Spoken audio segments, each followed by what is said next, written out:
अध्यक्ष महाराज, 2026-27च्या पुरवणी मागण्यांवर चर्चा करण्यासाठी, काही प्रश्न उपस्थित करण्यासाठी व काही मंत्री महोदयांना सूचना करण्यासाठी अध्यक्ष महाराज मी या चर्चेमध्ये सहभागी होतो आहे।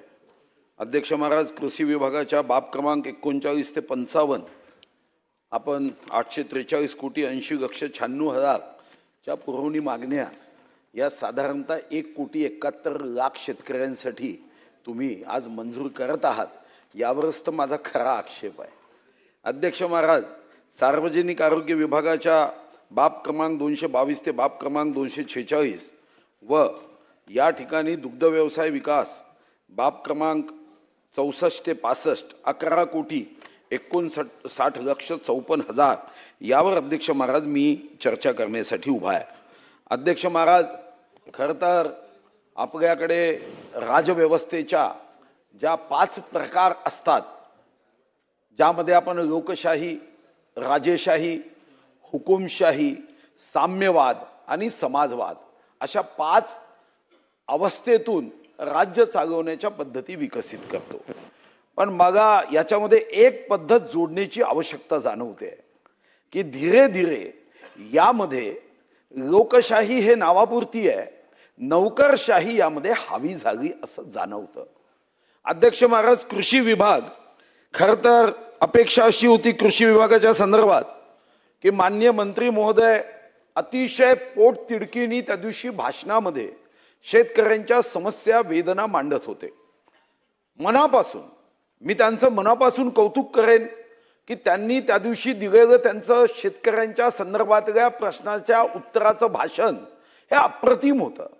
पण जेव्हा पुरवणी मागणी माझ्या समोर आली तेव्हा माझ्या लक्षात आलं की मंत्र्यांच्या मनात काम करण्याची प्रचंड इच्छा आहे, पण जशी एखाद्याने गाडी नवीन घ्यायची आणि पेट्रोल न टाकता उत्तमातला उत्तम ड्रायव्हर जरी त्या गाडीवर बसला तरी ती गाडी काही आश्वासनावर, भाषणावर, भाषणाच्या शब्दावर अध्यक्ष महाराज पुढे जाऊ शकत नाही।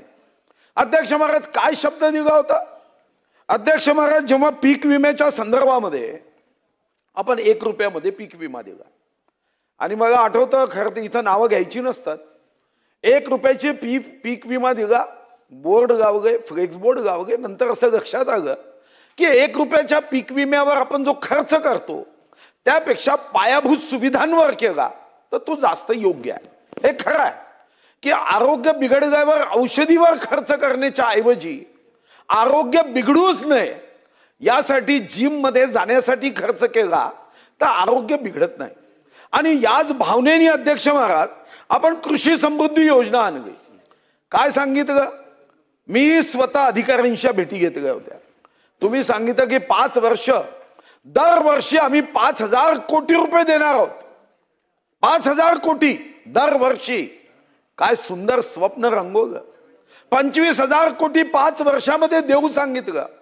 मागच्या वर्षी शेतकऱ्यांच्या नशिबामध्ये 1 फुटी कवडी दिली नाही।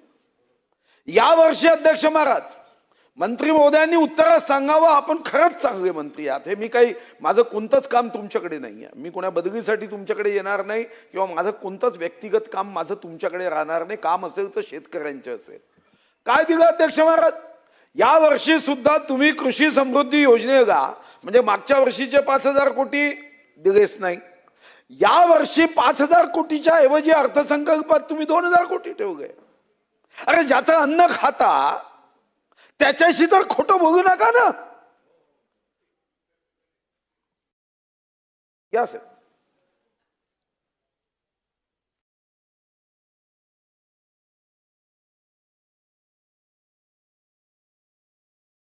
अध्यक्ष महाराज, सन्माननीय उपमुख्यमंत्री महोदय आले, मुख्यमंत्री महोदय असतील, उपमुख्यमंत्री महोदय असतील, अध्यक्ष महाराज मनापासून या महाराष्ट्राची सेवा करण्याचा संकल्प करून जीव तोडून काम करतात। आपण आता 36,585 कोटीची 56 लक्ष शेतकऱ्यांसाठी अध्यक्ष महाराज कर्जमुक्ती दिली आणि ही आपली जबाबदारी आहे। आपण शपथ घेतो की माझा महाराष्ट्र, छत्रपती शिवाजी महाराजांचा महाराष्ट्र, ज्या छत्रपती शिवाजी महाराजांनी प्रतिकूल परिस्थितीत सोन्याचा नांगर हा शेतकऱ्यांच्या हितासाठी, आत्मविश्वासासाठी, महाराष्ट्राच्या अभिमानासाठी, कृषी क्षेत्रासाठी चालवला. त्या ठिकाणी अध्यक्ष महाराज आपल्या सर्वांची इच्छा असणं स्वाभाविक आहे. म्हणून माझा पहिला प्रश्न आहे मंत्री महोदय, तुम्ही कोण असे अधिकारी असतात उत्तरात येऊ द्या बरं. बाकी गोष्टींसाठी पैसे आहे ना, मी आकडे वाचत नाही, बाकी गोष्टींसाठी तुमच्याकडे प्रचंड पैसा आहे.